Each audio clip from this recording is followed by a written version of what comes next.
నమస్తే K24 news. Husnabad ఈ నెల 3వ తేదీన ముఖ్యమంత్రి రేవంత్ రెడ్డి పాల్గొననున్న భారీ బహిరంగ సభ ఏర్పాట్లను మంత్రి పొన్నం ప్రభాకర్ సమీక్షించారు. అధికారులు ప్రజాప్రతినిధులతో కలిసి ఏర్పాట్లను వేగవంతం చేయాలని ఆదేశించారు. మంత్రి మీడియా సమావేశంలో మాట్లాడుతూ సీఎం పర్యటనతో హుస్నాబాద్కి కొత్త ఊపు వస్తుంది, నియోజకవర్గం మరింత అభివృద్ధి దిశగా దూసుకెళ్తుంది అని తెలిపారు.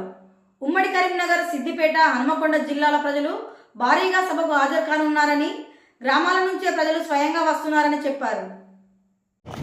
డిసెంబర్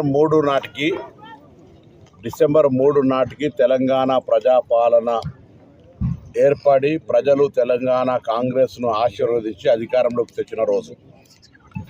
అదే రోజు గౌరవ ముఖ్యమంత్రి గారు, గౌరవ సహచర మంత్రులు హుస్నాబాద్ నియోజకవర్గంలో వివిధ అభివృద్ధి కార్యక్రమాలను ప్రారంభించడానికి, అదేవిధంగా బహిరంగ సభలో పాల్గొనడానికి మధ్యాహ్నం 1 గంటకు వస్తూ ఉన్నారు.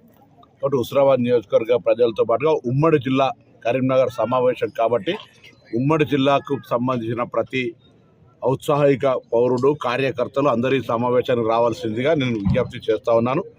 ఈ నియోజకవర్గంతో పాటుగా ఈ ఉమ్మడి జిల్లాలో అనేక కార్యక్రమాలు కాంగ్రెస్ హయాంలో జరిగినాయి, ఇంకా భవిష్యత్తులో కూడా జరగాల్సినవి. ఉమ్మడి జిల్లాను బేస్ చేసుకొని తప్పకుండా గతంలో కూడా వ్యవసాయకంగా, నీటిపారుదలకు సంబంధించి, విద్యా వైద్యానికి సంబంధించిన ఇన్ఫ్రాస్ట్రక్చర్ సంబంధించి జిల్లాలో గత 10 సంవత్సరాలకు సంబంధించిన కంపారిజన్ చేసుకుంటే ఈ 2 సంవత్సరాలు అనేక రకాలుగా మేము ముందుకు పోతా ఉన్నాం.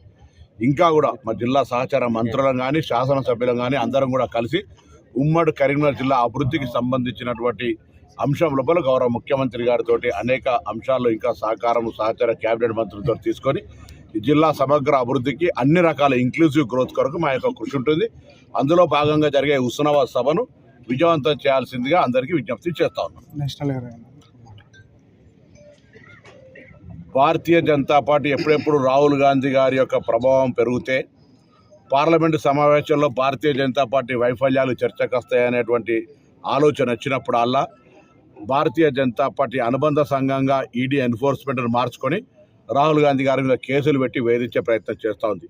ఈరోజు పార్లమెంటులో ఒకవైపు ఓటర్ల జాబితా సవరణకు సంబంధించినటువంటి రచ్చ జరుగుతూ ఉంటుంటే, ఒకవైపు ఓట్ల తొలగింపుకు సంబంధించి కావచ్చు, ఇతరత్ర అనేక అంశాలు, రిజర్వేషన్లకు సంబంధించినటువంటి బీసీల సమస్య కావచ్చు, ఇతరత్ర చర్చకు వచ్చే సందర్భంలో కానీ 12 సంవత్సరాల భారతీయ జనతా పార్టీ వాగ్దానాల వైఫల్యాలకు సంబంధించి కావచ్చు, ఇవన్నీ ఎక్కడ చర్చకు వస్తాయని డైవర్షన్ పాలిటిక్స్లో బీజేపీ రాహుల్ గాంధీ గారి మీద అక్రమ కేసులు చేస్తూ ఉంది.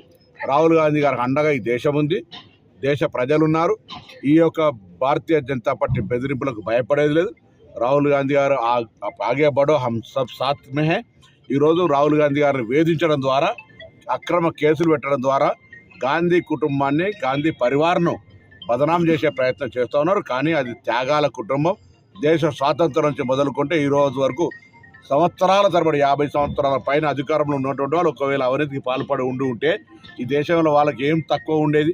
వాళ్ళు స్వాతంత్రము, ప్రాణత్యాగము, దేశ ఐక్యత, దేశ అభివృద్ధికి సంబంధించి ఆలోచన చేశారు తప్ప ఎన్నడూ ఎటువంటి ఆలోచన చేయలేదు. అటువంటి కుటుంబం మీద ఉద్దేశపూర్వకంగా ఈ సమాజంలో అప్రతిష్ట చేయాలనేటువంటి కుట్ర నరేంద్ర మోడీ గారు చేస్తారు. అందుకే గాంధీ కుటుంబ పరివార ప్రభావాన్ని తగ్గించడం కుట్రలో భాగంగానే రాహుల్ గాంధీ గారి మీద వేధింపులు.